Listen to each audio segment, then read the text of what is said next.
Assalamualaikum warahmatullahi wabarakatuh. Kembali lagi di video tutorial pemrograman Java ya. Pada video kali ini kita akan melanjutkan kembali mengenai video yang sebelumnya mengenai Java GUI dengan menggunakan database ya. Jadi ini mungkin bagian kedua dari Java GUI dengan menggunakan database. Ya, seperti yang sebelumnya pernah dibahas mengenai database ya. Kemudian Java itu menggunakan JDBC ya. Jadi untuk menggunakan database itu menggunakan fitur JDBC ya. Di sini ada istilahnya 5. Tapi sebenarnya ada satu lagi istilah mengenai prepare statement ya. Ini juga mirip seperti statement ya. Interface yang digunakan untuk mengeksekusi query ya. Yang nantinya mungkin perbedaannya adalah kalau misalkan prepare statement ini dia dieksekusi atau didefinisikan terlebih dahulu ya. Jadi tidak seperti yang statement langsung dieksekusi dengan query tertentu ya. Kalau yang ini nanti didefinisikan terlebih dahulu ya. Jadi untuk menggunakan untuk video kali ini kita akan mencoba menambahkan fitur menambahkan data ya. Jadi untuk menambahkan data kita butuh prepare statement ya. Walaupun sebenarnya bisa dengan menggunakan statement ya. Cuman mungkin lebih istilahnya lebih mudah diaplikasikan ke dalam codingnya dengan menggunakan prepare statement ya dibandingkan dengan statement. Ya, walaupun sebenarnya bisa juga dengan menggunakan statement. Nah, mungkin sebelumnya di sini saya bahas dulu mengenai query MySQL itu. Ini hanya ada sebagian ya. Saya coba diklasifikasikan menjadi 4 ya. Cuman yang umumnya biasanya digunakan yaitu CRUD ya. Yaitu create, read, delete dan update. Nah, setelah sebelumnya mungkin kita pernah mencoba menggunakan read ya. Nah, sebelumnya mungkin read dengan menggunakan query select bintang from nama tabel ya. Jadi ini adalah query untuk menampilkan data. Sedangkan yang akan kita gunakan kali ini adalah kita coba dengan menggunakan tambah data ya, untuk menambahkan data dengan query insert into nama tabel values dan data di kolom pertama itu apa, data di kolom kedua itu apa ya, terus data yang di kolom ketiga dan seterusnya itu apa ya. Kalau misalkan ada 5 kolom ya berarti nanti datanya apa aja selama 5 kolom tersebut misalkan ya. Nah, kita langsung saja coba dengan NetBeans-nya ya. Setelah sebelumnya di sini seperti biasa dengan 5 data ya. Terus kita masuk ke dalam codingannya. Nah, ini adalah codingan yang kemarin. Kemudian kita akan coba tambahkan codingannya di dalam tombol tambah ya. Jadi saat diklik tombol tambah, data yang kita isikan di sini akan masuk ke dalam tabelnya ya. Kita langsung coba kalian double klik untuk tambahnya untuk saat ditambah kliknya, maka dia akan menampilkan codingan yang ada di dalam fungsi button tambah ya. Jadi kalau tombol tambahnya diklik, yang dikerjakan adalah ini ya, seperti itu. Nah, ini juga dibahas di video yang sebelumnya ya. Nah, ini juga untuk menambahkan baris baru gitu ya. Nah, ini mungkin adalah yang pada di video sebelumnya menambahkan ke tabel tapi secara langsung, tidak menggunakan database ya. Jadi mungkin untuk sekarang kita akan nonaktifkan terlebih dahulu untuk codingan ininya ya, dengan menggunakan garis miring ya di sini. Nah, mungkin kita nonaktifkan karena ini tidak digunakan dulu ya. Nah, pertama kita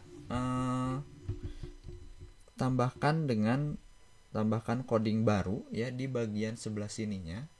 Ya, kita coba tambahkan di sebelah sini ya.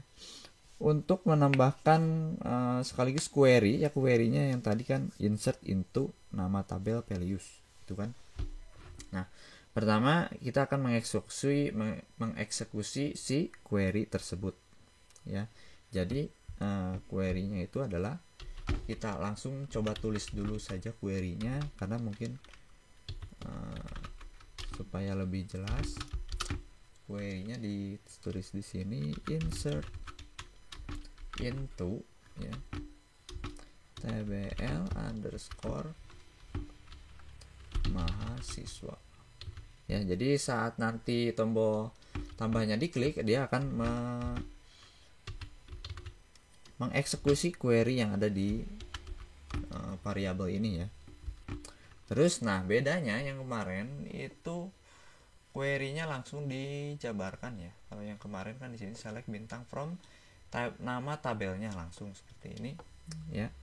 Dan tidak ada nama-nama kolomnya. Sedangkan di sini kalau misalkan kita pengen menambahkan data, harusnya misalkan data yang pertama misalkan yang ada di dalam localhost ya. Data yang pertama adalah mengenai ID mahasiswa ya. Kalau tidak salah, kalian bisa lihat di bagian tabel mahasiswanya ya. Jadi yang kolom yang pertama itu adalah ID mahasiswa. Berarti kita isi dengan data ID ya. Data ID-nya misalkan karena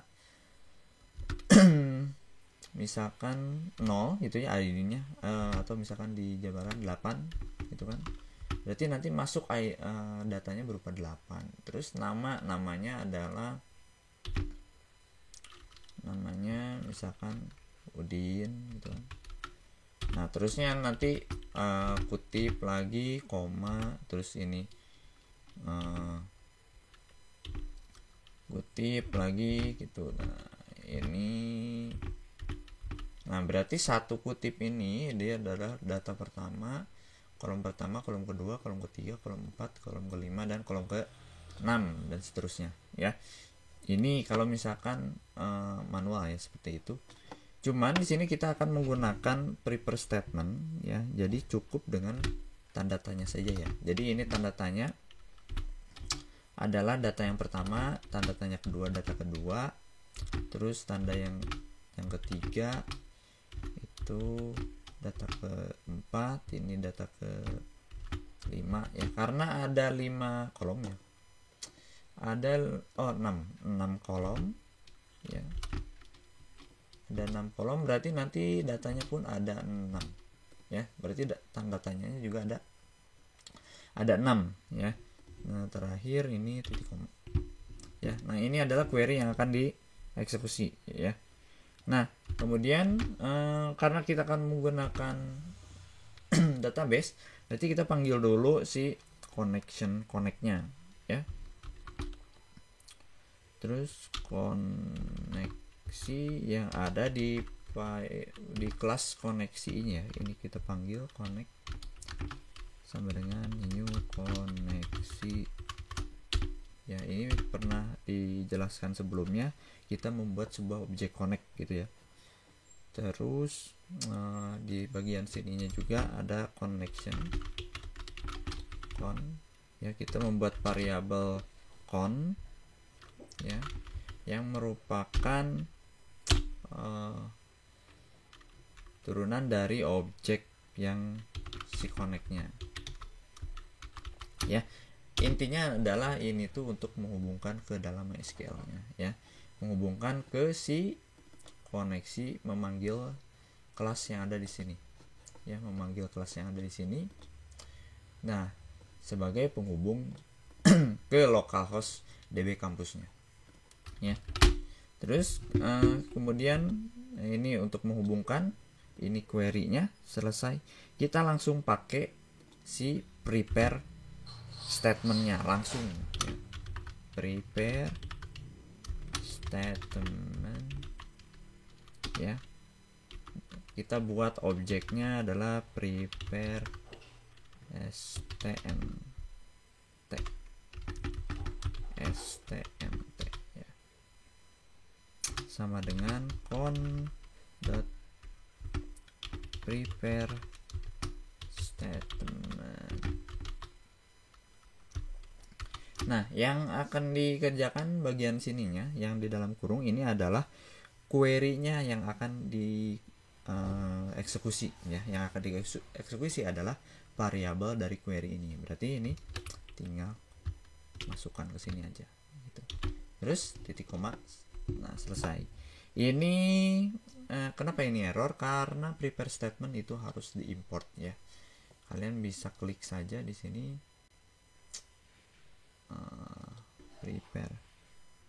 prepared ya, kurang D. Prepared. Nah, ini harusnya ada import. Nah, add import for Java. Nanti dia otomatis menambahkan import yang di atas. Ya, ini sudah ada langsung. Terus prepare. Oh, ini yang ini nggak pakai D ya. Prepare statement. Nah, yang ini nggak pakai D, yang ini pakai D gitu. Query. Terus untuk query-nya di sini error juga. Karena ini harus menggunakan try and catch ya. Karena kemungkinan bisa jadi si query-nya salah. Ya, maka oleh karena itu kita menggunakan try and catch kembali ya. Try and catch-nya dimulai dari ya, mungkin dari sini aja ya. Try ya, atau bisa boleh dari sini juga boleh. Yang penting si ini itu masuk ke dalam try and catch-nya ya. Terus di bagian sini berarti dikurung dan terus ada catch-nya untuk menangkap yang sekiranya nanti errornya apa gitu ya. Karena query itu kemungkinan biasanya akan ada error exception. Entah itu misalkan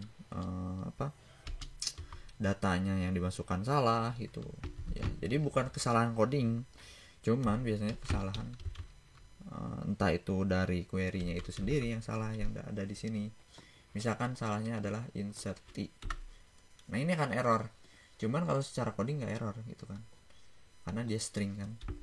Nah, akan ngeceknya ada di sini, baru menggunakan try and catch ya. Terus system.out.print ln ya. Terus kita akan menampilkan error dengan get message ya, get message ya. Jadi nanti ini akan ditampilkan kalau misalkan nanti akan ada error. Tampilkannya di bagian output di sini ya. Terus kita jabarkan ya, tentukan datanya apa aja yang tadi yang dimaksudkan dengan mendefinisikan ya. Jadi ini didefinisikan. Nah, terus kita masukkan datanya apa ke dalam si tanda tanya ini ya. Nah, terus yang pertama kita coba masukkan data yang pertama, prepare statement .set. Nah, ini setnya, fungsi setnya itu mengikuti tipe data yang ada di sini ya. Jadi kalau misalkan ini tipe datanya int yang kolom pertama nih, berarti di sini setnya set int gitu ya. Terus datanya ini data yang pertama ya. Data yang pertama berarti yang ini data yang pertama diisi dengan ID mahasiswa ya. ID mahasiswanya nanti yang masuk berapa kira-kira. Cuman karena di sini ID-nya itu tidak dijabarkan ya, karena si ID mahasiswa ini merupakan auto increment ya. Jadi si ID mahasiswa ini nanti datanya otomatis ya. Jadi kita cukup masukkan terserah angka berapa saja ya untuk di sini. Nanti dia akan mengubah sendiri karena dengan sudah menggunakan auto increment ya. Sini. Kecuali kalau tidak menggunakan auto increment, berarti di sini kita harus jabarkan dan di sini harus ada diinputkan ID-nya berapa, misalkan ID mahasiswa berapa. Ya, karena sudah auto increment kita tulis aja mau ngasal berapa aja terserah. 0 misalkan. Ya. Nanti dia otomatis akan mengikuti data yang berapa terakhir kali. Ini kan 4, berarti nanti data selanjutnya adalah 5 kalau misalkan kita menambahkan data baru. Dia otomatis ya, sudah menggunakan auto increment. Selesai, itu data yang pertama. Ini error karena kita memanggil variabel ini ya harusnya. Variabel bersama dengan yang di atasnya. Ya, jadi kita manggil objek yang di sini sebagai untuk menentukan data yang pertama. Ya, jadi seperti biasa karena ini ID mahasiswa tadi menggunakan tipe data int ya, berarti di sininya pun harus int ya. Terus yang kedua itu adalah tipe datanya varchar. Varchar itu menggunakan teks ya, atau sama aja dengan kalau dalam Java itu string ya. Berarti nanti harus ada set string ya. Prepare ini untuk data yang kedua stmt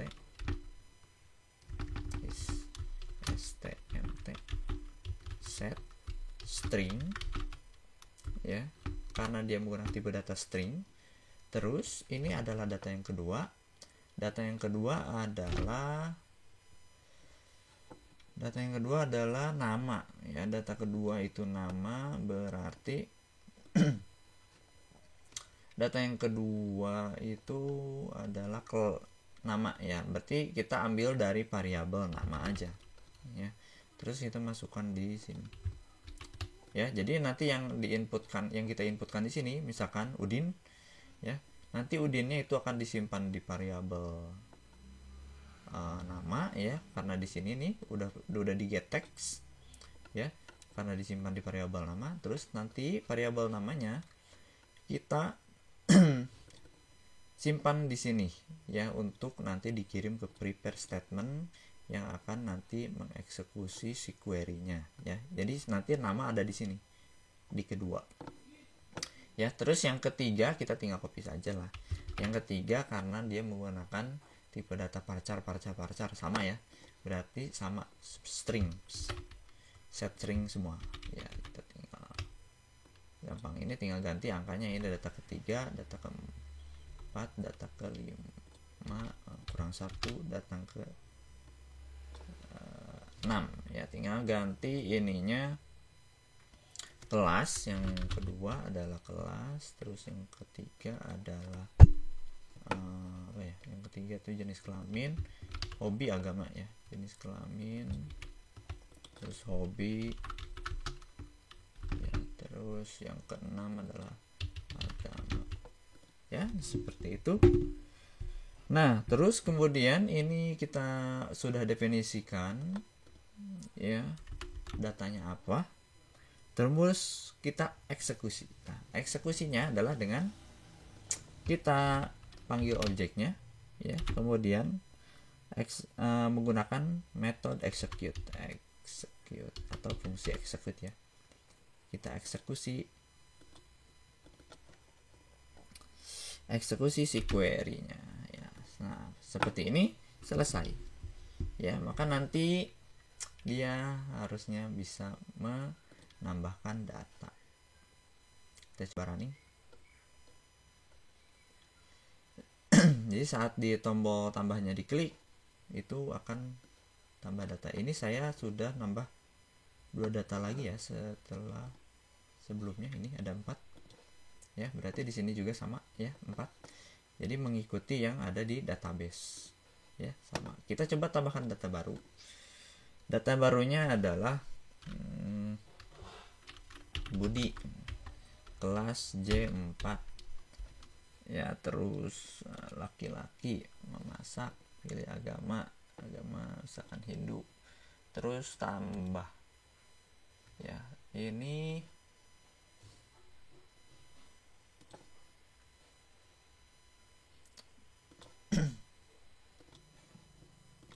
nah ini ada error, ternyata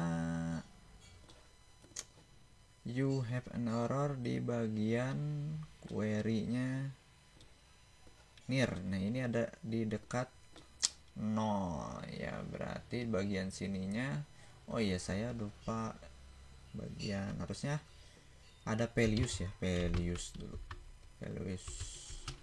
Nah seperti yang ada di sini. Nah ini insert itu nama tabel, values dulu ya, seperti itu. Nah, kita running ulang, kita coba play lagi,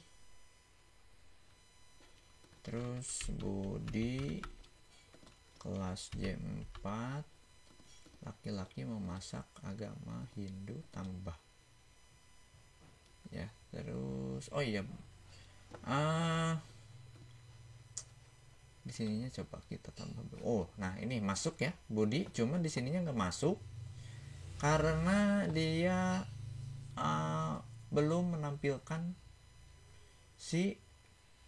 jadi ininya belum, nggak direset ya. Harusnya ini kita tampilkan lagi data yang baru ya, yang sudah diupdate ya, artinya kita harus mengeksekusi tampil data kembali ya. Jadi kita harus tampilkan lagi, kita eksekusi kembali si poin tampil ini ya, karena poin tampil ini tadi baru dieksekusi hanya saat awal saja ya. Jadi kita harus eksekusi kembali si bagian ininya, poin tampil ini ya. Kita coba tes. Nah eksekusinya adalah dengan cara seperti ini ya. Kita copy this.tampil di bagian bawah yang tadi ya, di sini.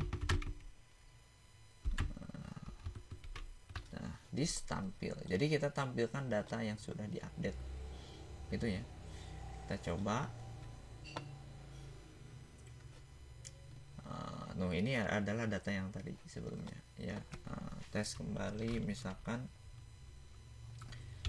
Charlie ya, Charlie kelas C5 ya, terus laki-laki bermain musik agama Katolik tambah.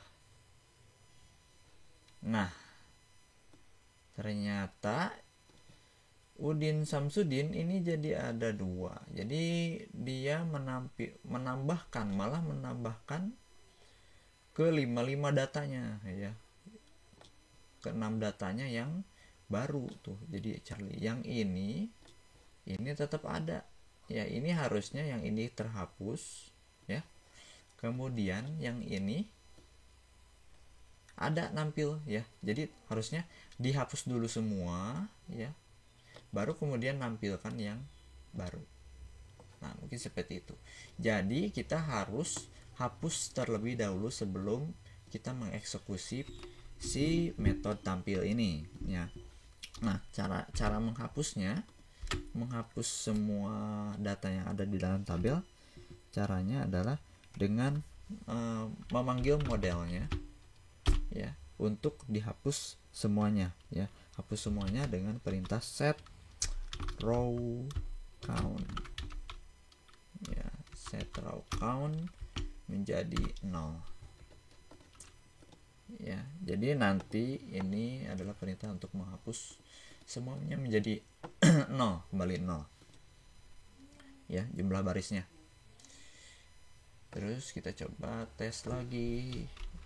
Dodi misalkan kelas C6 laki-laki memasak, pilih agama Islam tambah ya, tuh ya sudah menambahkan ada Dodi ya. Nah mungkin seperti itu untuk menambahkan data ya, sudah berhasil ya. Mungkin untuk video kali ini seperti itu saja ya. Untuk fitur yang lain hapus ataupun update kita di lain video ya. Mungkin sekian untuk video kali ini, semoga bermanfaat. Sekian dari saya, assalamualaikum warahmatullahi wabarakatuh.